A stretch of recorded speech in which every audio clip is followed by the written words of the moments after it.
Hello students, JEE और NEET के revision series में हम लोग वन शॉट रिवीजन की बात कर रहे थे और लास्ट वीडियो में हमने बात किया था केमिकल इक्विलिब्रियम इन 45 मिनट्स। आज हम लोग आयनिक इक्विलिब्रियम की बात करेंगे और एक छोटा सा पोर्शन इस वीडियो में हमने ऐड किया, लास्ट में ऐड करेंगे। वो क्या होगा कि जो आयनिक इक्विलिब्रियम के क्वेश्चन नीट में पिछले 3-4 सालों में पूछे गए हैं और जेई में पूछे गए हैं, उसको भी हम लोग सॉल्व करके देख लेंगे साथ में, इससे और ज्यादा रिवीजन हो जाएगा। तो आइए हम लोग बात करने वाले हैं आज आयनिक इक्विलिब्रियम की। आयनिक इक्विलिब्रियम, देखिए आयनिक इक्विलिब्रियम का मतलब है कि अनआयनाइज्ड मॉलिक्यूल और आयन के बीच का इक्विलिब्रियम। जैसे देखो, आप सभी को मालूम है इलेक्ट्रोलाइट दो तरीके के होते हैं, स्ट्रॉन्ग इलेक्ट्रोलाइट और वीक इलेक्ट्रोलाइट। इलेक्ट्रोलाइट का मतलब ऐसे सॉल्यूशन जो इलेक्ट्रिसिटी पास करते हो, मतलब जिनमें आयंस बनते हो। दो तरीके के इलेक्ट्रोलाइट्स होते हैं, एक इलेक्ट्रोलाइट को हम लोग बोलते हैं स्ट्रॉन्ग इलेक्ट्रोलाइट और एक इलेक्ट्रोलाइट को हम लोग बोलते हैं वीक इलेक्ट्रोलाइट। तो स्ट्रॉन्ग इलेक्ट्रोलाइट मतलब जो कंप्लीटली आयनाइज हो जाते हैं, जिनका आयोनाइजेशन क्या हो जाता है, कंप्लीटली आयोनाइजेज, उनको हम लोग कहते हैं स्ट्रॉन्ग इलेक्ट्रोलाइट। और जिनका आयोनाइजेशन इनकम्प्लीट होता है उनको हम लोग को बोलते हैं वीक इलेक्ट्रोलाइट। आयोनाइजेशन को हम लोग इक्विलिब्रियम केमिकल में बात किए थे, हम लोग कहते हैं डिग्री ऑफ डिसोसिएशन से इनका अल्फा की वैल्यू अप्रॉक्स क्या हो जाती है, 1, मतलब जितने मॉलिक्यूल लिए सब आयोनाइज। यहाँ अल्फा की वैल्यू करीब करीब होती है 0.1 के आसपास, मतलब 10% आयोनाइजेशन यहाँ होता है और यहाँ पे कितना, 100%। तो हमारा पूरा चैप्टर इस पे बेस्ड है, क्योंकि यहाँ तो जब आयोनाइज हो जाएगा पूरा तो इक्विलिब्रियम तो आना नहीं है। तो जो स्ट्रॉन्ग, जितने भी स्ट्रॉन्ग एसिड होते हैं, जितने भी स्ट्रॉन्ग बेस होते हैं, स्ट्रॉन्ग एसिड स्ट्रॉन्ग बेस के salt, strong acid weak base के salt, strong base weak acid के salt, weak acid weak base के सॉल्ट, ये सब स्ट्रॉन्ग इलेक्ट्रोलाइट की कैटेगरी में आते हैं। और जितने भी वीक एसिड या वीक बेस होते हैं ये वीक इलेक्ट्रोलाइट की कैटेगरी में आते हैं। ठीक है, तो हम लोग को बेसिकली वीक इलेक्ट्रोलाइट पे बात करनी है आयनिक इक्विलिब्रियम चैप्टर में। इसमें सबसे पहली बात हमें होती है एक ओस्टवाल्ड्स डाइल्यूशन लॉ। ओस्टवाल्ड्स डाइल्यूशन लॉ, हमने कहा था कि हम लोग डेरिवेशन की बात यहाँ नहीं करने वाले हैं। ओस्टवाल्ड डाइल्यूशन लॉ के अंदर हमारे पास जो आता है वो ये आता है, कोई अगर वीक इलेक्ट्रोलाइट है AB, इसको आयोनाइज किया और ये दिया A+B-, तो हमें मालूम है 10% से ज्यादा आयोनाइजेशन नहीं होगा। केमिकल इक्विलिब्रियम में बात की थी, अगर C है तो 0 और 0, ये C1 - अल्फा, तो ये हो जाएगा C अल्फा और C अल्फा। इससे आप निकालते हैं तो अल्फा = आ जाता है √K/C, ये आ जाता है फॉर्मूला। मतलब alpha inversely proportional to √C, means weak electrolyte के लिए degree of dissociation inversely proportional to square root of its concentration. ये हमारा स्टार्टिंग है चैप्टर का। अब हमें इस चैप्टर का जो पहला पार्ट है वो है एसिड और बेस, इसकी बात करनी है कि एसिड और बेस क्या होते हैं। तो आइए अगला पार्ट इस चैप्टर का हम लोग देखते हैं, एसिड और बेस।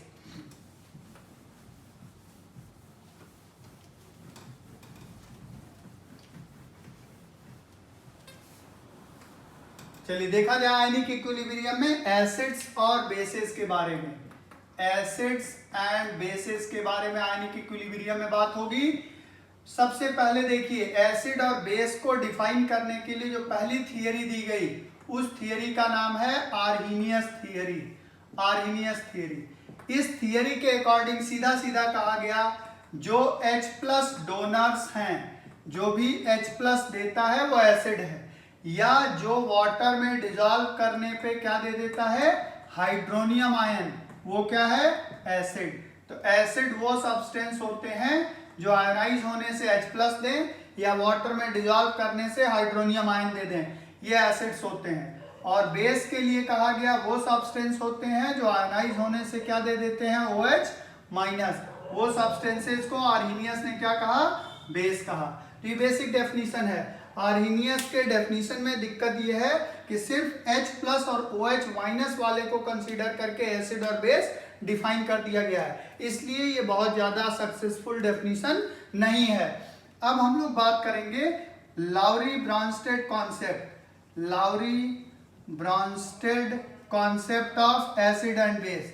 ये ज़्यादा इंपॉर्टेंट कॉन्सेप्ट है, लाउरी ब्रॉन्स्टेड कॉन्सेप्ट। इस कॉन्सेप्ट में सीधा सीधा बोला गया है प्रोटॉन डोनर्स जो होते हैं वो एसिड होते हैं, और जो भी प्रोटॉन एक्सेप्टर्स होते हैं वो बेस होते हैं। जो प्रोटॉन डोनेट करेगा वो एसिड है, जो प्रोटॉन देगा वो बेस है, according to Lowry Bronsted concept. तो इसमें सीधा सीधा कुछ एम्फोटेरिक भी होते हैं, जैसे आपको दिखाएं, देखिए HCl को आपने वाटर में डिजॉल्व किया, HCl plus water, reversible reaction, this gives H3O plus and Cl minus. तो अब आप देखो ये H प्लस निकल के इसके पास जा रहा है, मतलब फॉरवर्ड रिएक्शन के अंदर ये H प्लस डोनर है, और जो H प्लस डोनर है वो क्या हो गया, लाउरी ब्रॉन्स्टेड के अकॉर्डिंग एसिड हो गया, और ये H प्लस को ले रहा है तो ये क्या हो गया, बेस हो गया। लेकिन रिवर्सिबल रिएक्शन में अगर देखो बैकवर्ड में, तो अब ये जो अपना H प्लस इसको दे रहा है तभी HCl बन रहा है, तो अब ये एसिड हो गया और ये क्या हो गया, बेस हो गया। ठीक है, तो ये होता है एसिड और बेस। अब इसमें ध्यान देना है, ये जो एसिड है इस एसिड से कौन सा बेस बना है, ये वाला, ये जो बेस है उससे ये एसिड बना है, तो इसको हम लोग एसिड बेस पेयर, या इसी को हम लोग बोलते हैं कॉन्जुगेट एसिड बेस पेयर। इसका नाम है कॉन्जुगेट एसिड बेस पेयर। मतलब H प्लस निकालने से और H प्लस जोड़ने से जो एसिड और बेस बनता है उसको हम लोग कॉन्जुगेट एसिड बेस पेयर कहते हैं। कुछ ऐसे सब्सटेंस है जैसे वाटर को आप देखो, ये आपको आयोनाइज होकर के क्या देने वाला है, H प्लस और OH माइनस।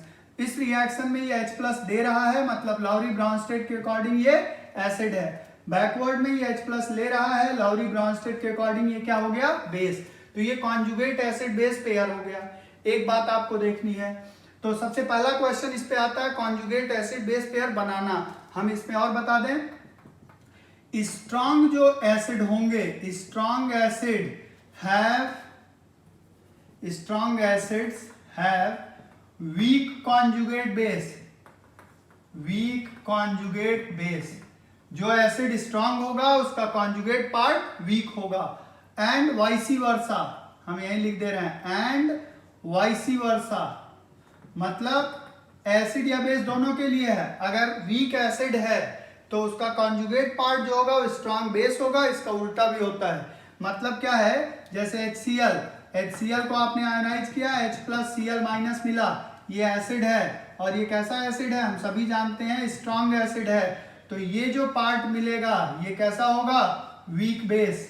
ठीक है, ऐसे ही आपको दे दिया जाए CH3COOH, आपको मालूम है यहां से आपको मिलेगा CH3CO माइनस और H प्लस, ये आपको पता है कैसा एसिड है, वीक एसिड है, और अगर ये वीक एसिड है तो ये कैसा हो जाएगा, स्ट्रॉन्ग बेस। तो कॉन्जुगेट एसिड बेस पेयर में यही देखा जाता है, वो क्या करते हैं, डिफरेंट बेसेस को दे देंगे और कंपेयर करने को कहेंगे कौन सा। अब जैसे दे दिया गया कि Cl माइनस और CH3CO माइनस में कौन स्ट्रॉन्ग बेस है, तो आपको मालूम है इसका कॉन्जुगेट एसिड बना दो, इसका कॉन्जुगेट एसिड ये हुआ और इसका कॉन्जुगेट एसिड ये हुआ। जो स्ट्रॉन्ग एसिड उसका कॉन्जुगेट पार्ट वीक, जो वीक एसिड उसका कॉन्जुगेट पार्ट स्ट्रॉन्ग, तो ये बेसिक स्ट्रेंथ हुआ ऑर्डर। ठीक है, तो ये बेसिक ऑर्डर हो गया कॉन्जुगेट बेसिस का। ठीक है, तो ये एक पार्ट तो ये हो गया कॉन्जुगेट एसिड बेस पार्ट का ऑर्डर पूछते हैं इसमें। दूसरा इसी में हम लोग देखें, लाउरी ब्रॉन्स्टेड में कॉन्जुगेट एसिड बेस बनाने को पूछा जाता है। तो लाइए देखें जरा फटाक से, कॉन्जुगेट एसिड बेस को बनाते कैसे हैं। आप देखिए, जैसे कहा गया अमोनिया, हमने ये देखा कि आप देखो एसिड H प्लस देता है, और जब दे देता है तो Cl माइनस बन जाता है, Cl माइनस H प्लस लेता है तो HCl बन जाता है। इसका मतलब हम सीधा सीधा कह सकते हैं, एसिड बनाना है अगर आपको, तो क्या करिए, एसिड बनाने के लिए ऐड H प्लस, और अगर आपको कॉन्जुगेट बेस बनाना है तो क्या करिए, सीधा सीधा remove H plus, add H plus और रिमूव H प्लस, बस सीधा सा कॉन्सेप्ट। अमोनिया का आपको मान लीजिए कॉन्जुगेट एसिड बनाना है, तो इसमें क्या करना है, H प्लस जोड़ देना है, कॉन्जुगेट एसिड NH4 प्लस, और अगर अमोनिया का कॉन्जुगेट बेस बनाना है तो NH2 माइनस। ठीक है, H2SO4 आपको दिया गया, H2SO4 का कॉन्जुगेट एसिड बनाना है तो इसका कॉन्जुगेट एसिड नहीं बन रहा है, और इसका कॉन्जुगेट बेस अगर बनाना है, क्योंकि इसमें कहाँ जोड़ेंगे H प्लस, सबकी वैलेंसी पूरी तरह सेटिस्फाइड है, कॉन्जुगेट बेस बनाना है तो क्या बन जाएगा, HSO4 माइनस। इसका अब अगर इसका कॉन्जुगेट एसिड बनाना होता इसका, तो इसी में जोड़ दीजिए H प्लस, और इसका कॉन्जुगेट बेस बनाना होता मान लीजिए तो एक और H प्लस निकाल के SO4 माइनस माइनस, सीधा सा कॉन्सेप्ट है।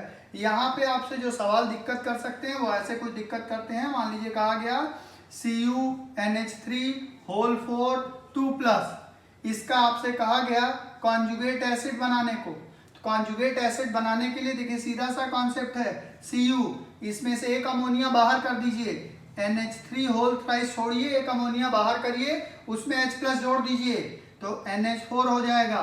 ठीक है, और एक प्लस एक्स्ट्रा आएगा, यहाँ 2 प्लस था, टोटल क्या हो जाएगा 3 प्लस, तो this is conjugate acid of this. और अगर कॉन्जुगेट बेस इसका बनाना होता तो Cu और NH3 को आपने बाहर किया हुआ है, और इसमें से एक अमोनिया बाहर निकाल के उससे H प्लस निकाल दो तो क्या बच जाएगा NH2 माइनस, यहाँ 2 प्लस था, एक माइनस हो जाएगा, क्या बचेगा +1। तो ये कॉन्जुगेट एसिड बेस बनाने का तरीका हुआ, ये आपका हुआ Lowry Bronsted concept, Lowry Bronsted concept. अब आप आइए यहीं पे एक कॉन्सेप्ट की और बात कर लेते हैं जिसको हम लोग बोलते हैं लुईस कॉन्सेप्ट। देखिए लुईस कॉन्सेप्ट में क्या है, और लुईस कॉन्सेप्ट में आप देखो क्या है, देखिए लुईस कॉन्सेप्ट इलेक्ट्रॉनिक कॉन्सेप्ट है। इस कॉन्सेप्ट के अकॉर्डिंग सीधा सीधा कहा जाता है इलेक्ट्रॉन पेयर डोनर्स जो होते हैं, इलेक्ट्रॉन पेयर डोनर्स जो हैं वो बेस हैं, और इलेक्ट्रॉन पेयर जो एक्सेप्टर्स हैं, एक्सेप्टर्स वो क्या है, एसिड हैं। ठीक है, तो जो भी इलेक्ट्रॉन ले सकता है वो एसिड है, जो इलेक्ट्रॉन दे सकता है वो बेस है। ठीक है, तो आप सीधी सी बात अगर करो तो जैसे हमने कहा NH3, ठीक है, प्लस H प्लस, अब देखो ये लोन पेयर, ये लोन पेयर आप देखो इस तरीके से NH4 बन जाता है, NH H H, और ये कोऑर्डिनेट बॉन्ड से H, तो आप देखो ये नाइट्रोजन इसको दे रहा है इलेक्ट्रॉन, तो ये किस तरीके से काम करेगा, लुईस बेस, और ये किस तरीके से, लुईस एसिड। इसका मतलब जो लुईस बेसेज होते हैं, लुईस बेसेज वो कौन से हो सकते हैं, जिनके पास पहला तो लोन पेयर हो वो लुईस बेस हो सकते हैं, दूसरा जो एनायंस होते हैं नेगेटिव चार्जेज वो लुईस बेस हो सकते हैं। ठीक है, अगर लुईस एसिड्स की बात की जाए, जो लुईस एसिड्स होते हैं ये कौन से होते हैं, लुईस एसिड्स में सबसे पहले बात कर लीजिए जो कैटायंस हैं वो लुईस एसिड हो सकते हैं, दूसरा लुईस एसिड वो हो सकते हैं जिनका ऑक्टेट इनकम्प्लीट है, इनकम्प्लीट ऑक्टेट, इनकम्प्लीट ऑक्टेट जैसे BF3 AlCl3 वो लेना चाहेंगे इलेक्ट्रॉन को। ठीक है, तीसरा आप कह सकते हो इनकम्प्लीट या empty D orbital, empty orbital, जिनके पास एम्प्टी ऑर्बिटल्स होंगे वो भी लुईस एसिड की तरह काम कर सकते हैं। ठीक है, तो कैटायंस हो सकते हैं, इनकम्प्लीट ऑक्टेट वाले हो सकते हैं, एम्प्टी ऑर्बिटल्स हो सकते हैं, ये सब लुईस एसिड की तरह काम करेंगे। अब एक जनरल बात करें अगर एसिड और बेस में, तो हम सबको पता है कि एसिड और बेस का जो स्ट्रेंथ डिसाइड होता है वो स्ट्रेंथ हम डिसाइड करते हैं कौन कितना जल्दी H प्लस सोल्यूशन के अंदर दे देता है। तो जैसे हमसे कहा गया HCl और HI में ज्यादा स्ट्रॉन्ग एसिड कौन है, हमें मालूम है आयोडीन का साइज बड़ा है, H की डिस्टेंस ज्यादा है न्यूक्लियस से, H आसानी से रिलीज हो सकता है, तो ये एसिडिक स्ट्रेंथ का ऑर्डर होगा, ज्यादा एसिडिक होगा HI। उसी तरीके से जब हम कहते हैं HClO4, HClO3, HClO2, इनमें एसिडिक स्ट्रेंथ, तो हम ऐसे देखते हैं, कैसे कहेंगे, सेंट्रल एटम का ऑक्सीडेशन स्टेट यहाँ +7 है, यहाँ पे +5 है और यहाँ पे +3 है। सेंट्रल एटम के ऑक्सीडेशन स्टेट जितना ज्यादा एसिडिक स्ट्रेंथ उतना ज्यादा। ठीक है, तो ये जनरल बात हो गई हमारी एसिड बेस को लेकर के। अब हम पीएच और बात करते हैं आगे। आगे देखिए आप, अगर हम एसिड और बेस की बात कर रहे थे तो जरा एक बात छोटी सी और देख लेते हैं। अगर कोई एसिड है, जैसे मान लीजिए एसिड है, एसिड आयनाइज हुआ H+A-, तो इसका जब हम इक्विलिब्रियम कांस्टेंट लिखते हैं तो हम लोग Ka लिख देते हैं, K = H+A- अपॉन HA। ये आपको केमिकल इक्विलिब्रियम में बताया जा चुका है। अब जैसे मान लीजिए कोई बेस है BOH, ये आयनाइज हुआ B+OH-, तो इस बेस के लिए लिख देते हैं Kb, क्या B+OH- अपॉन BOH। अभी ओस्टवाल्ड डाइल्यूशन लॉ से आपने पढ़ा है। तो अगर किसी एसिड या बेस की रिलेटिव स्ट्रेंथ निकालनी हो तो सीधा सीधा आप समझ लो α1/α2 = √K1/Ka2। ठीक है, दो एसिड्स की स्ट्रेंथ किसमें, रिलेटिव में। रिलेटिव मतलब कंपैरिजन में एसिड की स्ट्रेंथ निकालनी हो तो ऐसे ही। और यहाँ पे अगर हम देखें α1/α2 = Kb1/Kb2, ये किसके लिए हो जाएगा, relative strength of bases. K और Kb क्या चीज है, यहां से आपको दिखाई दे रहा है। चलिए अब हम लोग बात करते हैं जरा इसमें पीएच के बारे में, ionic product of water and pH. तो सबसे पहले हम बात कर लेते हैं आयनिक प्रोडक्ट ऑफ वाटर, और साथ में ही हम बात करेंगे पीएच की। तो आयनिक प्रोडक्ट ऑफ वाटर का मतलब होता है वाटर को आयनाइज करने से क्या मिलेगा। तो वाटर को आयनाइज करने से आपको H+ और OH- मिलता है, या आप सीधा सीधा कहो H2O, सेल्फ आयनाइजेशन कर दो तो मिल जाएगा H3O+ and OH-। This is ionic product of water, this is ionic product of water. इसको अगर रिप्रेजेंट करना हो तो हम लिखेंगे KW = H+OH-, ये आयनिक प्रोडक्ट ऑफ वाटर है। ठीक है, KW H+OH- या H3O+ एंड OH- = KW। ठीक है, तो ये हुआ आयनिक प्रोडक्ट ऑफ वाटर। ठीक है, अब यहीं पे जरा पीएच को इंट्रोड्यूस किया जाए। पीएच को हम कहते हैं पोटेंशियल ऑफ हाइड्रोजन या power of hydrogen ion concentration. PH जो होता है एक स्केल है, इसका डेफिनेशन होता है -log H+, ये पीएच होता है। ठीक है, पीएच जो है कहां तक होता है, एट 298 केल्विन। अगर हम ले रहे हैं 25 डिग्री टेम्परेचर पे, नॉर्मल टेम्परेचर पे, तब आप बात करिए पीएच जो होता है वो होता है 14 स्केल तक। और इस केस में जो न्यूट्रल पीएच होता है, न्यूट्रल पीएच है वो है 7। अगर यही हम बात कर लें 80 डिग्री सेल्सियस पे, तो पीएच जो होता है वो टोटल 13 होता है, और न्यूट्रल जो पीएच हमारी बात होती है वो 6.5 हो जाता है। इसका मतलब टेम्परेचर बढ़ाने के साथ साथ ओवरऑल पीएच स्केल घट रही है। ठीक है, तो ये हमें देखते हैं। हमको ये मालूम है एट 25 डिग्री या 298 केल्विन वाटर के अंदर, pure water contain, pure water के अंदर आपका H+ का कंसंट्रेशन OH- के कंसंट्रेशन के बराबर होता है, और ये 10⁻⁻7 मोल्स पर लीटर के बराबर होता है दोनों, 10⁻7 मोल, 10⁻7 मोल। तो अगर हम पीएच निकालना चाहें प्योर वाटर का, तो प्योर वाटर का पीएच क्या होगा, -log H+ का कंसंट्रेशन -log, देखो -log 10⁻⁻7, -7 इधर आ जाएगा, सीधा सीधा क्या हो जाएगा 7 log 10, दैट इज pH 7। इसीलिए प्योर वाटर का पीएच 298 केल्विन पे कितना आता है, 7। लेकिन अगर 80 डिग्री पे निकालते हैं तो प्योर वाटर का पीएच कितना आता, 6.5। ठीक है, तो ये एक जनरल बात हुई पीएच को लेकर के। अब इसी तरीके से जैसे हम पीएच बोलते हैं वैसे ही होता है पीओएच। जैसे हम कहते हैं पीएच वैसे ही होता है पीओएच। ठीक है, और पीओएच होता है -log OH- का concentration -log hydroxyl ion concentration, दोनों का कंसंट्रेशन बराबर होता है, तो पीओएच भी कितना आएगा, 7 आएगा। इसीलिए कहा जाता है KW। अब एक बात और समझ लो, जैसे हम कह रहे हैं -log H+, ये क्या होता है पीएच, उसी तरीके से -log OH- क्या होता है pOH, -log Ka PK acids के लिए, -log Kb ये क्या होता है PKb, और माइनस लॉग KW, ये क्या होता है PKW, ठीक है। तो हमने अभी लिखा है KW equal to H plus and OH minus. इससे आप सॉल्व करोगे तो सीधा सीधा आ जाता है PKW is equal to PKA plus PKB, ये आ जाता है। और PKW की वैल्यू आती है 14, ठीक है। PKW की वैल्यू आती है 14 is equal to PKA plus PKB, ठीक है भाई, क्लियर है। तो ये आपका वैल्यू आ जाता है PKA प्लस PKB, क्लियर है।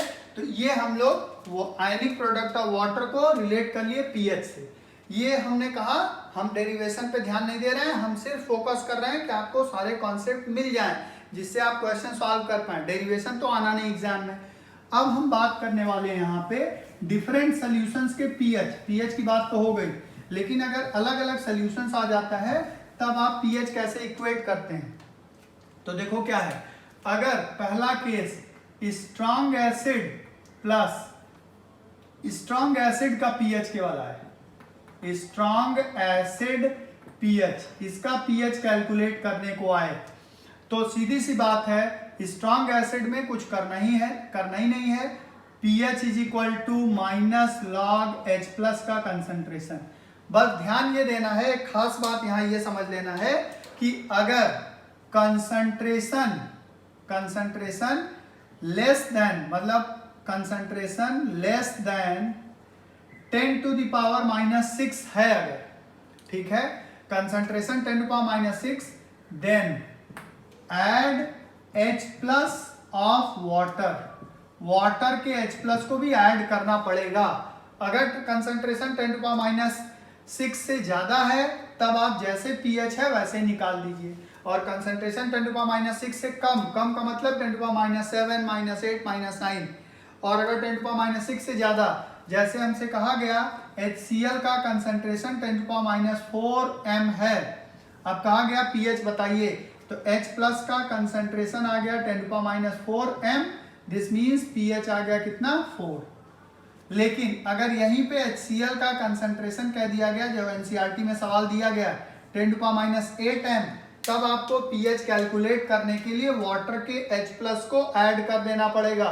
वाटर के H प्लस को ऐड करने का मतलब क्या हुआ, आप देखो इसको बता देते हैं क्योंकि ये सवाल NCERT में है और आया भी है आपके यहाँ, तो इस बात को देखो ध्यान से। ये जो H प्लस है आपका वो किसका है, एसिड का H प्लस। एसिड का H plus 10 to power minus 8 है। अगर इससे डायरेक्ट pH निकालोगे तो 8 आ जाएगा, और HCl का pH 8 तो होगा नहीं। अब हमें मालूम है H प्लस जो इसमें होगा वो वाटर का होगा, वाटर का H प्लस जो होगा 10 टू पावर माइनस 7 होगा, ठीक है। अब दोनों को जोड़ दीजिए, टोटल H प्लस का concentration 10 to power minus 8 plus 10 to power minus 7, ठीक है। अब 10 to power minus 8 10 to power minus 7 करोगे तो 1.1 इंटू 10 टू पावर माइनस 7 आ जाएगा, ठीक है। उससे pH आप इक्वेट कर लोगे, भाई सीधी सी बात है। 10 to the power minus 7 common ले लिया, इसमें से 10 टू पावर माइनस 7 कॉमन ले लिया, क्लियर। और यहाँ क्या रहेगा, देखिए यहाँ पे क्या हो जाएगा 0.1 इंटू 10 टू पावर माइनस 7 हो जाएगा, और ये हो जाएगा 1, तो ये आ गया 1.1 इंटू 10 टू पावर माइनस 7। अब खुद सोचिए pH minus log 1.1 into 10 to the power minus 7, that is minus log. अब आप खुद सोचो, माइनस को हटा दो, 1.1 माइनस बाहर रखो, log plus log 10 to the power minus 7 minus log 1.1, और ये क्या हो जाएगा minus 7 log 10, that is minus 7, ठीक है। अब माइनस को आप बाहर करेंगे, माइनस को मल्टीप्लाई करेंगे तो माइनस लॉग 1.1 प्लस 7 हो जाएगा। लॉग 1.1 की वैल्यू, लॉग 1 की वैल्यू 0 होती है तो कुछ आएगी, तो ये समझ लो 6.98 के आसपास इसका pH आ जाता है। तो इस सवाल को चूंकि NCERT में है इसलिए बता दिया।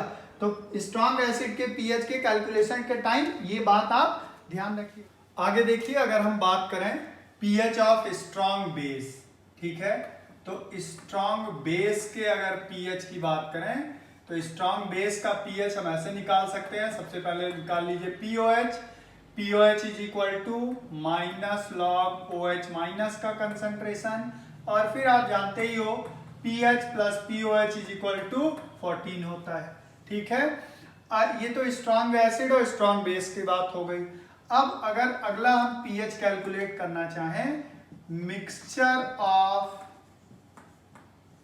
टू स्ट्रॉन्ग एसिड या स्ट्रॉन्ग बेस, तो इसके लिए अगर pH आप कैलकुलेट करना चाहोगे, जब हम एसिड कहेंगे डायरेक्ट H+ निकल के आ जाएगा, जब हम बेस कहेंगे तब क्या आएगा, POH आएगा, फिर pH आपको कैलकुलेट करना होगा। तो टू स्ट्रॉन्ग एसिड के लिए आप ऐसे निकाल सकते हो, हम जानते हैं N1V1 plus N2V2 is equal to NV mixture की, या M1V1 plus M2V2 is equal to MV। तो अब यहाँ पे आप देखो नॉर्मेलिटी या मोलैरिटी, जो रिजल्टिंग आएगा सोल्यूशन का वो क्या आएगा, N1V1 प्लस N2V2, अगर दो मिक्स हो रहे हैं, तीन होंगे तो N3V3 भी हो जाएगा अपॉन V, और V जो होता है N1V1, देखो N1V1 plus N2V2 upon V1 plus V2 plus V3 होता है, ये नॉर्मेलिटी H+ के लिए। अगर हम यही टू स्ट्रॉन्ग बेसिस कह देते तो आप OH माइनस का निकालते और उससे POH फिर pH निकाल लेते, तो इसमें ऐसी कोई दिक्कत की बात है नहीं।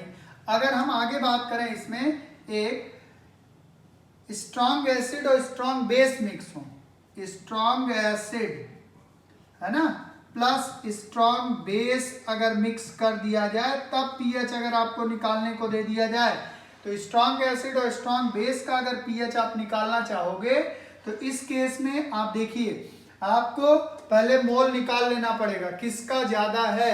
अब देखिए ध्यान दीजिएगा, अगर हम मोलैरिटी जैसे मिक्सचर की मोलैरिटी H+ की निकालें, तो हम कहेंगे M1V1 minus M2V2 upon V1 plus V2, ऐसे ही निकालेंगे जैसे आपने उसका निकाला है।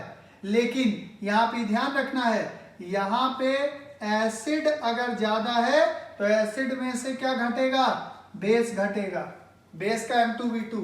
अब अगर इसी की दूसरी कंडीशन क्या हो सकती है, अगर बेस ज्यादा हुआ, तब देखिए molarity of OH minus is equal to M2V2 minus M1V1 upon V1 plus V2 हो जाएगा। ठीक है, तब यहाँ पे OH माइनस आएगा तो POH आएगा, मतलब आप देखो बेस में से एसिड घटाएंगे, जो ज्यादा होगा उसमें से कम वाला घटा दिया जाएगा। तो ये हो गया दोनों स्ट्रॉन्ग अगर है और मिक्स कर दिया गया। एक और बात समझ लीजिए, ये इंपॉर्टेंट है थोड़ा, इस बात को देखिए, क्या pH ऑफ वीक एसिड और वीक बेस, वीक एसिड या वीक बेस का जब pH निकालना होता है, तो जैसे मान लो कोई एसिड है, वीक एसिड Ha, तो H प्लस A माइनस आपको मिला, इनिशियल C है, ये 0 और 0 ऐसे लिख देते हैं ओस्टवाल्ड डाइल्यूशन लॉ के अकॉर्डिंग, C अल्फा।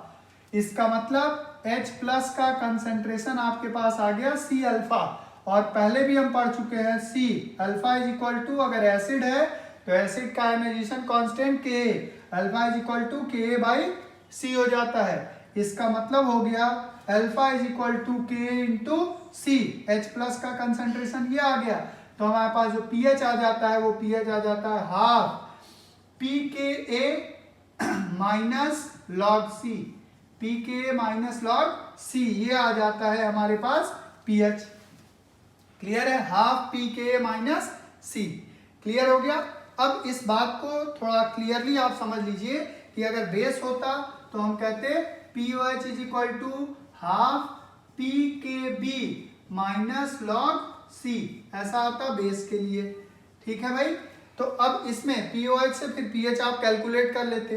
अब इस बात को एक चीज क्लियर यहाँ समझ लीजिएगा कि जो हम लोग pKa कह रहे हैं, हमने पहले भी बता दिया, खैर अब कोई दिक्कत नहीं है, pH is equal to minus log और pKa मतलब माइनस लॉग Ka, इसको इक्वेट करिएगा तो यही आएगा। ठीक है, तो ये बात हो गई हमारी pH से रिलेटेड। अब हम एक बड़ी इंपॉर्टेंट बात करने वाले हैं जिसका नाम है सॉल्ट हाइड्रोलिसिस। ठीक है, सॉल्ट हाइड्रोलिसिस, चलिए बात की जाए सॉल्ट हाइड्रोलिसिस। सॉल्ट हाइड्रोलिसिस क्या चीज है भाई, इसको आप कह सकते हो reverse of neutralisation, neutralisation process का क्या होता है, रिवर्स, उसी को कहते हैं सॉल्ट हाइड्रोलिसिस। कोई भी सॉल्ट की हाइड्रोलिसिस मतलब वाटर से reaction, this gives acid plus base. Acid plus base give salt and water. इस रिएक्शन को क्या कहते हो, neutralisation. Salt plus water give acid plus base, इसको कहोगे सॉल्ट हाइड्रोलिसिस। जब कोई भी सॉल्ट बनता है तो सॉल्ट में दो पार्ट है, एक पॉजिटिव पार्ट है और एक कौन सा पार्ट है, नेगेटिव पार्ट। आपको पता होना चाहिए पॉजिटिव पार्ट बेस से आता है और नेगेटिव पार्ट कहां से आता है, एसिड से। मतलब एनायन एसिड से, भाई NaOH plus HCl, anion acid से, कैटायन बेस से।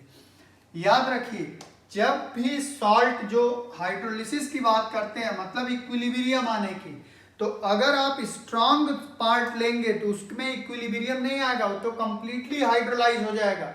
वीक पार्ट की हाइड्रोलिसिस होती है। तो हाइड्रोलिसिस किसका होता है, वीक पार्ट का। तो जो पार्ट सॉल्ट में वीक होगा उसकी हाइड्रोलिसिस आपको देखनी है। अगर एसिड वीक हुआ तो एनायनिक हाइड्रोलिसिस, बेस वीक हुआ तो कैटायनिक हाइड्रोलिसिस। अगर हम कहेंगे वीक एसिड है तो आप समझ जाओगे कि हाइड्रोलिसिस कौन सी होनी है, anionic hydrolysis for week acid. और अगर हमने कह दिया कि बेस वाला पार्ट वीक है तो आप क्या कहोगे, कौन सी हाइड्रोलिसिस होगी, कैटायनिक हाइड्रोलिसिस होगी। ठीक है भाई। तो अब हमारे पास चार तरीके के सॉल्ट भी हैं। एक सॉल्ट हमारे पास है strong base plus strong acid, SASB हम स्ट्रॉन्ग एसिड स्ट्रॉन्ग बेस के लिए कह रहे हैं। इस सॉल्ट का नेचर कैसा होगा, न्यूट्रल, पूरी तरह न्यूट्रलाइज हो जाएगा और इसमें हाइड्रोलिसिस की कोई बात ही नहीं आनी है।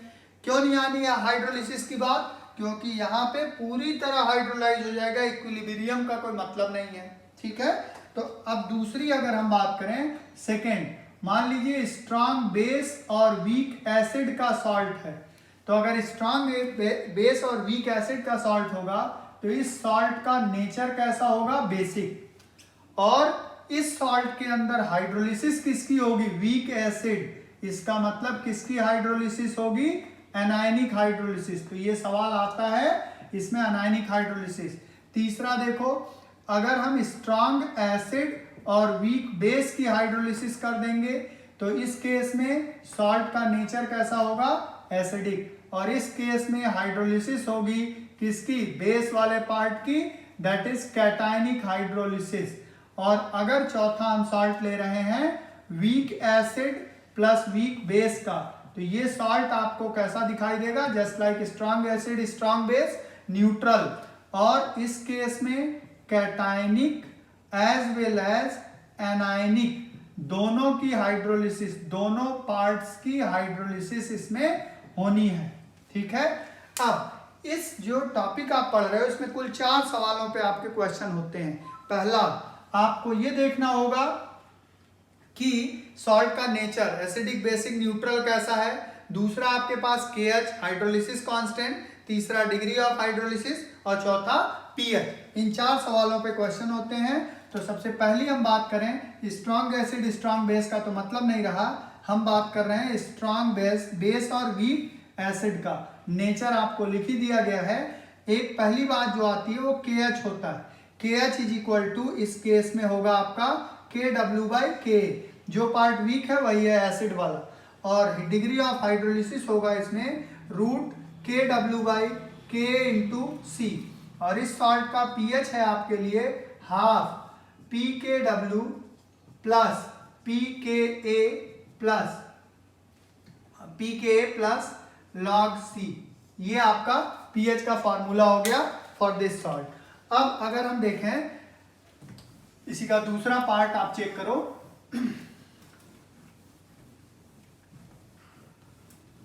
इसके दूसरे पार्ट की बात करें तो हम लोग कहें अगर कि दूसरा जो सॉल्ट है वो strong acid plus weak base का सॉल्ट है। अगर इस केस की बात करें, इसका जस्ट ऑपोजिट, तो आप देखिए यहाँ पे आपका KH आएगा KW/KB, बेस वीक है। H is equal to KW/KB × C आएगा। एंड पीएच इसका आ जाएगा half P K W minus P K B minus log C. Half हमने पहले ही लिख दिया। अब इनमें याद करने का तरीका, जब एसिड वीक सब का सब प्लस, जब बेस वीक सब का सब माइनस, और अगर दोनों वीक तो आप देखिए क्या है, वीक एसिड। अब बात करें वीक एसिड और वीक बेस के सॉल्ट की, तो अब यहां पे देखो KH is equal to K W by K into K B, दोनों वीक है तो दोनों आ गए, और H is equal to root K W by K into K B, इसी के जैसा आएगा। और pH इज इक्वल टू, देखना ध्यान से भाई, half P K W plus half यहां लिख चुका हूं, हाफ पी के ए माइनस पी के बी। इसका मतलब सीधा सीधा आपको ये तो दिखाई दे रहा है कि C गायब हो चुका है यहां से। इसका मतलब pH of week acid weak base is independent of concentration. क्या चीज? pH। बाकियों में C वैल्यू आ रही है, इसमें C नहीं आ रही है। याद करने का तरीका, एसिड वीक सब प्लस, बेस वीक सब माइनस, दोनों वीक C गायब रहेगा, base P K B minus में आएगा, सब C गायब रहेगा और बेस जो पी के बी है वो माइनस में आएगा। तो ये बात हो गई सॉल्ट हाइड्रोलिसिस की। आइए आगे बात की जाए। चलिए अब बात करेंगे हम लोग बफर सॉल्यूशन की। बफर सॉल्यूशन इंपॉर्टेंट टॉपिक है ये भी है। देखिए बफर सॉल्यूशंस क्या होते हैं। बफर सॉल्यूशन ऐसे सॉल्यूशन होते हैं जो स्मॉल अमाउंट ऑफ एसिड या बेस अगर उसमें ऐड किया जाए तो उसका पीएच चेंज नहीं होता है। ठीक है, पीएच चेंज को रोकते हैं। थोड़ा सा एसिड और बेस अगर आप ऐड कर रहे हैं उन सॉल्यूशन में तो उनको बोलते हैं बफर सॉल्यूशन। ठीक है, जैसे ह्यूमन ब्लड पीएच फिक्स रहता है, चाहे आप एसिडिक थोड़ा खाना खा लें चाहे बेसिक खा लें। सी वाटर पीएच फिक्स रहता है, चाहे उसमें एसिडिक चीज जाती है इंडस्ट्री की, चाहे बेसिक चीज जाती है। उसी तरीके से जो बफर सॉल्यूशन होता है वो देखिए किन तरीके का होता है। एक को बोलते हैं हम लोग acidic buffer. Acidic buffer solution जो होते हैं, देखिए एसिडिक बफर क्या होते हैं। एसिडिक बफर जो होते हैं weak acid plus salt of weak acid with strong base. Weak acid का सॉल्ट स्ट्रॉन्ग बेस के साथ। वीक एसिड मतलब CH3COH मान लीजिए, और यहां ले लिया स्ट्रॉन्ग बेस के साथ CH3CONA, ये सॉल्ट है, ये एसिडिक बफर है। दूसरा बफर सॉल्यूशन होता है उसको बोलते हैं बेसिक बफर। बेसिक बफर मतलब वीक बेस आप लीजिए, weak base plus salt with strong acid के साथ इसका सॉल्ट। वीक बेस आपने ले लिया NH4OH और इसका स्ट्रॉन्ग एसिड के साथ सॉल्ट ले लिया NH4Cl। एक और बफर सॉल्यूशन बात करते हैं जिसका नाम है एम्फोलाइट्स। एम्फोटेरिक सॉल्यूशंस को भी बफर सॉल्यूशन कहते हैं, और इनके एग्जाम्पल क्या हो सकते हैं? प्रोटीन हो सकते हैं एंड अमीनो एसिड हो सकते हैं, क्योंकि इनके अंदर एसिडिक और बेसिक दोनों ग्रुप होता है। अमीनो एसिड एसिडिक ग्रुप और बेसिक ग्रुप। इसी तरीके से acid salt, acidic salt plus normal salt, ये भी बफर सॉल्यूशन फॉर्म करते हैं। जैसे हमने कहा NaH2PO4 प्लस Na3PO4, ये नॉर्मल सॉल्ट है, ये एसिडिक सॉल्ट है क्योंकि हाइड्रोजन है।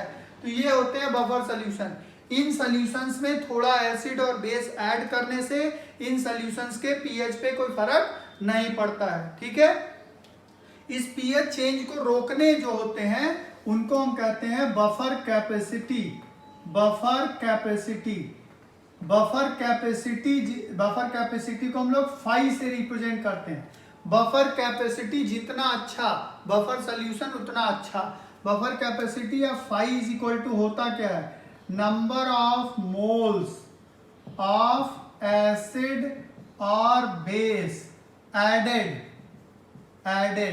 Upon pH change. इसको बोलते हैं हम लोग बफर कैपेसिटी, पीएच चेंज। ठीक है। तो ऐसे भी लिख दिया जाता है phi is equal to dB upon dpH, थोड़ा सा चेंज होता है तो ऐसे भी लिख दिया जाता है। अब सोचिए 1 लीटर सोल्यूशन में एसिड और बेस अगर ज्यादा मिलाना पड़ रहा है बफर सोल्यूशन में पीएच चेंज के लिए, तो इसका मतलब वो अच्छा बफर हुआ, वो जल्दी से पीएच चेंज अपना नहीं कर रहा है। तो बफर कैपेसिटी जितनी अच्छी बफर सोल्यूशन उतना अच्छा। पीएच की बात करो, अगर पीएच ऑफ बफर देखा जाए तो पीएच ऑफ बफर को ही हम लोग जो इक्वेशन निकलता है उसको बोलते हैं हेंडरसन हेज़ेलबैक इक्वेशन, हेंडरसन हेज़ेलबैक इक्वेशन ये पीएच को बताता है। एसिडिक और बेसिक दोनों बफर्स की बात की जाए तो आप देखिए एसिडिक बफर के लिए होता है pH is equal to pKa plus log concentration of salt upon concentration of acid, ठीक है। अगर यही बेसिक बफर के लिए हो जाएगा तो POH is equal to pKb plus log concentration of salt upon concentration of base, ये हो जाता है pKb, ठीक है। अब इसी में जरा ये बात कर लो, देखो आगे कि इसमें जो है अगर थोड़ी सी बात और कर ले फिर आपको आगे अगला कॉन्सेप्ट बताते हैं। ये बात हुई पीएच की। अब यहां पे जरा ये देखो कि यहां पे अगर आप खुद सोचिए, चाहे एसिड के लिए लीजिए बेस के लिए लीजिए, अगर सॉल्ट का कंसंट्रेशन एसिड के कंसंट्रेशन के बराबर हो गया तो ये इसका कंसंट्रेशन बराबर हो गया, 1 आ गया, log 1 की वैल्यू होती है 0, इसका मतलब हो गया pH is equal to pK, ठीक है। अगर सपोज सॉल्ट का कंसंट्रेशन अपॉन एसिड का कंसंट्रेशन कितना आ गया 10, तो अगर 10 आ गया तो log 10 की वैल्यू क्या हो जाएगी 1, इसका मतलब pH is equal to pKa plus 1। और अगर मान लीजिए सॉल्ट का कंसंट्रेशन अपॉन एसिड का कंसंट्रेशन आ गया कितना 1/10, तो pH कितना आ जाएगा pH is equal to pKa minus 1, because 1/10 ऊपर जाएगा 10 टू पावर माइनस 1 हो जाएगा। तो ये बात हुई हमारी बफर से रिलेटेड, ठीक है। चलिए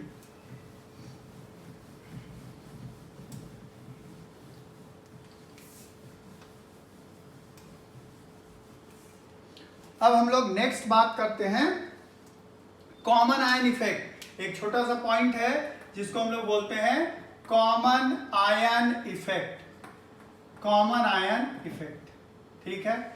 देखिए अब कॉमन आयन इफेक्ट की बात करें, बहुत छोटा सा पॉइंट है, यूज होता है इसका।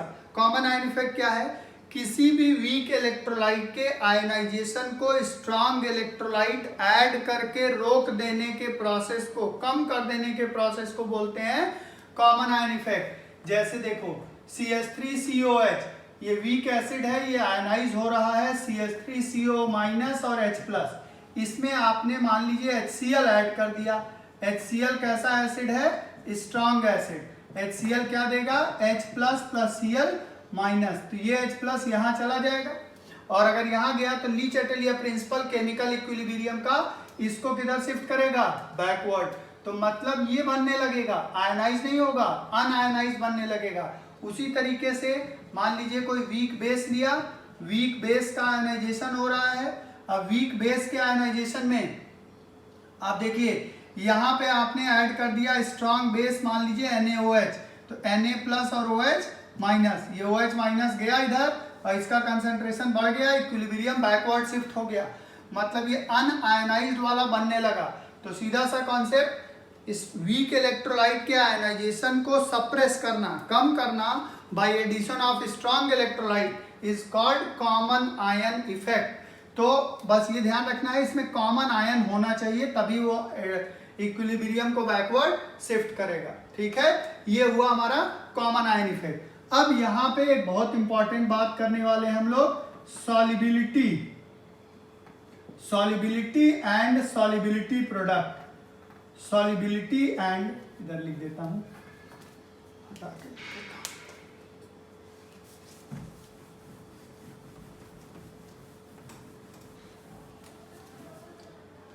देखिए solubility and solubility product, solubility and solubility product. देखिए ये क्या होता है, सॉल्युबिलिटी का मतलब होता है, सिंपल सी बात है, एक पर्टिकुलर अमाउंट ऑफ सॉल्वेंट के अंदर कितना सॉल्यूट घुल रहा है, दैट इज कॉल्ड सॉल्युबिलिटी। ठीक है, तो इसमें जब इक्विलिब्रियम की बात आती है, जैसे मान लीजिए कोई स्पैरिंगली स्लाइटली सॉल्युबल सॉल्ट है, उसी में सॉल्युबिलिटी की बात आएगी। कंप्लीटली सॉल्युबल जो हो जाएगा वो तो पूरी तरह घुल जाएगा, उसमें कोई इक्विलिब्रियम तो आएगा नहीं, तो उसमें सॉल्युबिलिटी प्रोडक्ट का नहीं कोई मतलब रहा।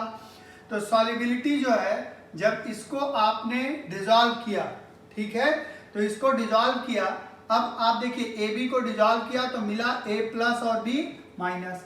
अब ये स्लाइटली सॉल्युबल है, इसका मतलब कुछ पार्ट ऐसे ही रह जाएगा, कुछ पार्ट घुल के ये आयन बनाएगा। तो इसमें और इसमें जो इक्विलिब्रियम एग्जिस्ट करेगा, ठीक है, उसी से हम सॉल्युबिलिटी प्रोडक्ट कैलकुलेट करते हैं। और जितना पार्ट इसका सॉल्युबल है वो मतलब आप क्या कह सकते हैं, अनआयोनाइज्ड मॉलिक्यूल और आयंस के बीच जो इक्विलिब्रियम एग्जिस्ट करेगा किसी स्लाइटली सॉल्युबल सॉल्ट के लिए, उसी को हम आगे चल के अभी निकालेंगे, उसी से सॉल्युबिलिटी प्रोडक्ट। ठीक है, तो हम लोग अगर इन सॉल्ट्स के लिए देखें तो हम ऐसे लिखते हैं K इज इक्वल टू, ऐसे लिखते हो नहीं लिखते हो, इक्विलिब्रियम के लिए equilibrium constant this B minus upon AB चूंकि सॉलिड स्टेट में है तो ये यूनिटी ले ली जाएगी, तो ऐसे लिख दिया गया KAB is equal to A plus B minus, that is KSP is equal to A plus and B minus. ये हो गया आपका, ठीक है, तो ये निकल गया, this is called solubility product.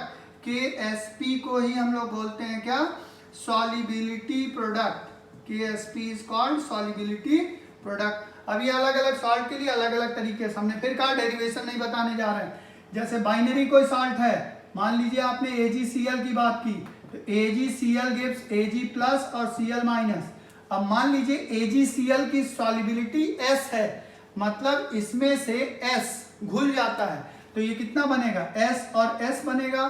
तो जब KSP लिखोगे तो क्या लिखोगे, Ag प्लस Cl माइनस, और ये क्या हो जाएगा S स्क्वायर, या solubility is equal to root KSP। ये आपका रिलेशन हो गया। इसी तरीके से मान लीजिए BaCl2 के लिए आपकी बात की जाए तो क्या हो जाएगा, Ba2 plus and 2Cl minus, इसकी सॉल्युबिलिटी S, इसकी 2S। तो अब यहाँ पे KSP देखो क्या हो जाएगा, KSP हो जाएगा S और 2S का क्या हो जाएगा स्क्वायर, ये स्क्वायर में आ जाएगा, मतलब 4S क्यूब आ जाएगा। इसी तरीके से हम अलग अलग सॉल्ट की सॉल्युबिलिटी और सॉल्युबिलिटी प्रोडक्ट का रिलेशन चेक कर लेते हैं। मान लीजिए हमसे कहा गया Zr3PO4 whole twice zirconium phosphate, तो 3Zr2 plus and this give 2PO4 3 minus, ये हुआ। अब इस केस में आप देखो इसकी सॉल्युबिलिटी 3S हो जाएगी, इसकी सॉल्युबिलिटी 2S हो जाएगी, मतलब KSP यहाँ पे कितना आ जाएगा, 3S to the power 3 and 2S to the power 2, 3S to the power 3, मतलब कितना हो गया ये 27S to the power 3 into 4S square 108S to the power 5। ये सॉल्युबिलिटी और सॉल्युबिलिटी प्रोडक्ट का रिलेशन हो गया। तो इस रिलेशन से सवाल निकालते रहते हैं, ठीक है। अब आइए एक बात यहाँ पे, एक छोटी सी और बात आपको बता दें, कभी कभी आपसे पूछा जाए, जैसे देखो अगर कोई सॉल्ट है, एक खास बात बता देते हैं, अगर मान लीजिए सॉल्ट है, salt of week acid plus strong base का सॉल्ट है, salt of weak acid strong base, इसका जो सॉल्युबिलिटी ऑर्डर होगा, सॉल्युबिलिटी ऑर्डर, ये भी सवाल आता है तो ये आपको डायरेक्ट याद रखिएगा, इसका सॉल्युबिलिटी का जो ऑर्डर है वो देखिए एसिडिक सॉल्यूशन में ज्यादा सॉल्युबल होगा, एसिडिक सॉल्यूशन प्योर वाटर से, और फिर बेसिक सॉल्यूशन, तो एसिडिक सॉल्यूशन में ये ज्यादा सॉल्युबल है, फिर प्योर वाटर में, फिर बेसिक सॉल्यूशन में ये सॉल्युबल होगा, ठीक है, वीक एसिड और स्ट्रॉन्ग बेस का सॉल्ट।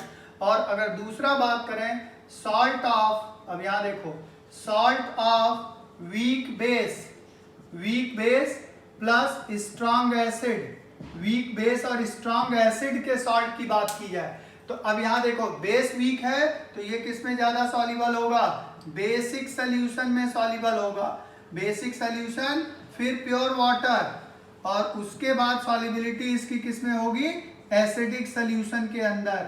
ठीक है, तो ये आपका हो गया सॉल्युबिलिटी से रिलेटेड चीजें। ठीक है, अब हम लोग बात करने जा रहे हैं, इसके बाद इसमें बात करते हैं, एक छोटा सा टॉपिक है जिसका नाम है इंडिकेटर, तब ये पूरा आयनिक इक्विलिब्रियम चैप्टर खत्म हो जाएगा। इंडिकेटर की बात जो है वो सिर्फ एम्स के लिए है, नीट में इंडिकेटर सिलेबस में नहीं है, नीट का सिलेबस चेंज हुआ नहीं है, लेकिन फॉर प्रिकॉशन हम लोग पढ़ लेते हैं। क्यों? क्योंकि अब एम्स और नीट एक ही एग्जाम के थ्रू होना है, नीट के थ्रू एम्स में जाना है, लेकिन बात कर लेते हैं क्योंकि छोटी सी बात है। तो देखिए एक्चुअली क्या होता है, mechanism of indicator action, mechanism of indicator action. Indicators क्या होते हैं, ऐसे सब्सटेंस जो एसिड और बेस को बताते हैं, उसकी स्ट्रेंथ को बताते हैं, स्ट्रॉन्ग वीक। तो एसिडिक इंडिकेटर, जो एसिडिक इंडिकेटर और बेसिक इंडिकेटर दो तरीके के इंडिकेटर हैं। ठीक है, तो यहाँ पे आपको ये देखना है कि वो इंडिकेटर्स काम कैसे करते हैं। तो इनको काम करने के लिए दो थियरी दी गई है। पहली थियरी जो दी गई है इंडिकेटर कैसे काम करते हैं, उस थियरी का नाम है ओस्टवाल्ड थियरी। इस थियरी के अकॉर्डिंग ध्यान दीजिएगा, मैं बोल रहा हूं, अगर किसी को दिक्कत हो तो पॉज करके वो नोट्स बना लेगा। ओस्टवाल्ड थियरी में ये कहा गया है, जब इंडिकेटर काम करता है तो इंडिकेटर का मॉलिक्यूल और इंडिकेटर का आयन वो दोनों आपस में इक्विलिब्रियम में होते हैं। ठीक है, दूसरा पॉइंट इसमें क्या कहा गया है, इंडिकेटर के मॉलिक्यूल और इंडिकेटर के आयन का कलर अलग अलग होता है। तीसरा पॉइंट कहा गया है, कौन सा कलर दिखाई देगा ये डिपेंड करता है शिफ्टिंग ऑफ इक्विलिब्रियम पे। इक्विलिब्रियम मॉलिक्यूल के तरफ होगा तो मॉलिक्यूल वाला कलर दिखेगा, आयन के तरफ होगा तो आयन वाला कलर दिखेगा। फॉर एग्जांपल अगर हम फिनोप्थलीन की बात करें तो फिनोप्थलीन एक एसिडिक इंडिकेटर है, ऐसे दिखाया जाता है HPH, इसका नाम है फिनोप्थलीन, फिनोप्थलीन। ठीक है, ये एक एसिडिक इंडिकेटर है, H लिखा हुआ है। अब इस केस में आप देखो तो यहाँ पे देता है H+PH-, ये इंडिकेटर का आयन हुआ, ये इंडिकेटर का मॉलिक्यूल हुआ। इंडिकेटर के मॉलिक्यूल का कलर जो होता है वो होता है कलरलेस, और इंडिकेटर के आयन का जो कलर होता है वो होता है पिंक। इन दोनों में इक्विलिब्रियम रहता है। जब आप इंडिकेटर काम कर रहा होता है तो अब आप देखिए, ध्यान दो, जब आपने कोई बेस ऐड किया OH-, तो बेस जैसे ही ऐड करोगे तो बेस आकर के इसका H+ ले लेगा, और H+ अगर रिमूव हो गया तो इक्विलिब्रियम किधर जाएगा, फॉरवर्ड, पिंक दिखेगा। इसीलिए फिनोप्थलीन बेस के साथ कौन सा कलर देता है, पिंक देता है।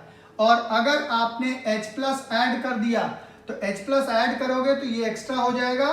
कॉमन आयन इफेक्ट अभी पढ़ा है, कॉमन आयन इफेक्ट की वजह से बैकवर्ड इक्विलिब्रियम आएगा, और कौन सा कलरलेस कलर दिखाई देगा, एसिड के साथ ही क्या दिखाई देगा, कलरलेस। तो ये आपका है ओस्टवाल्ड थियरी। ठीक है, अब आप देखिए दूसरी बात करते हैं। हम लोग अगर देखें दूसरे इक्वेशन में, इसमें दूसरा एक और मिथाइल ऑरेंज की बात करें, ये तो एसिडिक इंडिकेटर हुआ, ऐसे लिखा जाता है, इसका नाम होता है मिथाइल ऑरेंज।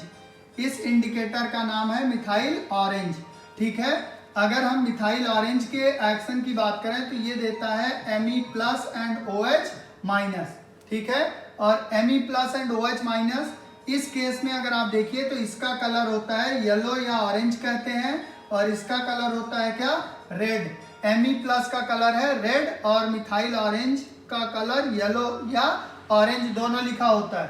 ठीक है, अब इस केस में आप देखो ये इंडिकेटर, ये बेसिक इंडिकेटर इसलिए कहा जाता है कि इसमें OH है। अब इसमें अगर आपने सोचिए बेस ऐड किया OH-, तो OH ऐसे लिखते हैं, इधर लिखते हैं, OH- अगर ऐड किया आपने तो OH- इसके कंसंट्रेशन को बढ़ा देगा, तो इक्विलिब्रियम किधर शिफ्ट हो जाएगा, बैकवर्ड शिफ्ट हो जाएगा। और इक्विलिब्रियम अगर बैकवर्ड शिफ्ट हो जाएगा, आपका ध्यान देना, इक्विलिब्रियम अगर बैकवर्ड शिफ्ट हो जाएगा तो यहाँ क्या बनने लगेगा, येलो कलर। ठीक है, और यहाँ पे अगर आप देखो इस केस में अगर आपने H+ ऐड कर दिया तो H+ इस OH- को ले लेगा, और OH- को ले लेगा तो इक्विलिब्रियम फॉरवर्ड जाएगा। कौन सा कलर दिखेगा, रेड कलर। इसका मतलब मिथाइल ऑरेंज एसिड के साथ कौन सा कलर देता है? रेड कलर देता है। और बेस के साथ कौन सा कलर देता है? येलो कलर देता है। ठीक है, ये आपकी बात हो गई ओस्टवाल्ड थियरी की। अब हम लोग बात कर लेते हैं जरा यहीं पे एक छोटी सी थियरी है जिसका नाम है क्विनोइड थियरी। ठीक है, चलिए उसकी बात करें। एक और थियरी है जिसके बारे में हम लोग बात कर लेते हैं जिसका नाम है क्विनोनॉइड थियरी। क्विनोनॉइड थियरी क्या कहता है? ये थियरी फिर से पॉइंट देखिएगा, वही मैं बता रहा हूं। इस थियरी में ये कहा गया है कि जब इंडिकेटर मॉलिक्यूल काम करता है तो इंडिकेटर मॉलिक्यूल और आयन जो है वो इक्विलिब्रियम में होता है। पॉइंट वही वाला सेम है। दूसरा पॉइंट इसमें क्या कहा गया है? इंडिकेटर के अंदर जब इक्विलिब्रियम होता है तो दो रिंग के बीच में इक्विलिब्रियम होता है। एक को बोलते हैं बेंजीनॉइड रिंग, बेंजीनॉइड रिंग। और बेंजीनॉइड रिंग जो होता है वो ऐसा रिंग होता है जो बेंजीन रिंग होता है। ठीक है, और एक होता है क्विनोनॉइड रिंग, क्विनोनॉइड रिंग, क्विनोनॉइड रिंग। और क्विनोनॉइड रिंग जो होता है वो इस तरीके का होता है। क्विनोनॉइड रिंग ऐसा कुछ देखो, क्विनोनॉइड रिंग ये है। क्विनोनॉइड रिंग का कलर हमेशा डार्क कलर का होता है, क्विनोनॉइड रिंग डार्क कलर। और ये बेंजीनॉइड रिंग जो होता है वो लाइट कलर का होता है, लाइट कलर्ड है बेंजीनॉइड रिंग। ठीक है, अब वो कलर कौन सा दिखाई देगा? दैट डिपेंड्स ऑन कि इक्विलिब्रियम किधर शिफ्ट हो रहा है। वही सेम चीज है। अब जैसे देखो, जब फिनोप्थेलिन को आप यहाँ काम कराओगे तो याद रखो फिनोप्थेलिन का जो क्विनोनॉइड पार्ट होगा वो ये होगा हमेशा। इसका स्ट्रक्चर हम बता सकते हैं लेकिन स्ट्रक्चर बता नहीं रहे, जरूरत नहीं है। इसका स्ट्रक्चर जो होगा उसमें क्विनोनॉइड रिंग होगा, इसीलिए पिंक है एज कंपेयर टू कलरलेस। ये ज्यादा डार्क है, ये पूरा का पूरा बेंजीनॉइड है। इन दोनों के काम में ये क्विनोनॉइड होगा और ये बेंजीनॉइड होगा। तो इसमें स्ट्रक्चर बेस पे कहा गया है क्विनोनॉइड डार्क कलर और बेंजीनॉइड लाइट कलर। क्विनोनॉइड और बेंजीनॉइड एक्शन के टाइम पे इक्विलिब्रियम पे रहते हैं। इक्विलिब्रियम किधर जाएगा वही डिसाइड करता है कौन सा कलर किस कंपाउंड एसिड या बेस के साथ दिखाई देगा। ठीक है, तो ये हमारी बात हो गई आयनिक इक्विलिब्रियम की।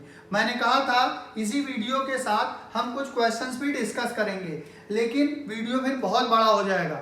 तो हम ऐसा कर रहे हैं कि अगला जो हमारा वीडियो आएगा उसमें केमिकल इक्विलिब्रियम जो पहला लेक्चर था इसका वन शॉट का, और आयनिक के कुछ इंपॉर्टेंट मतलब समझ लो 3-4 साल के जो नीट के लास्ट और जेई के वो एक साथ डिस्कस कर देंगे। ठीक है भाई, वीडियोज अगर आपको अच्छे लग रहे हैं तो आप चैनल को लाइक करो, सब्सक्राइब करो, शेयर करो। ठीक है भाई, और कमेंट बॉक्स में जाकर के अच्छे थोड़े कमेंट भी करिए और क्वेश्चन भी आप पूछ सकते हैं। ठीक है भाई, थैंक यू सो मच।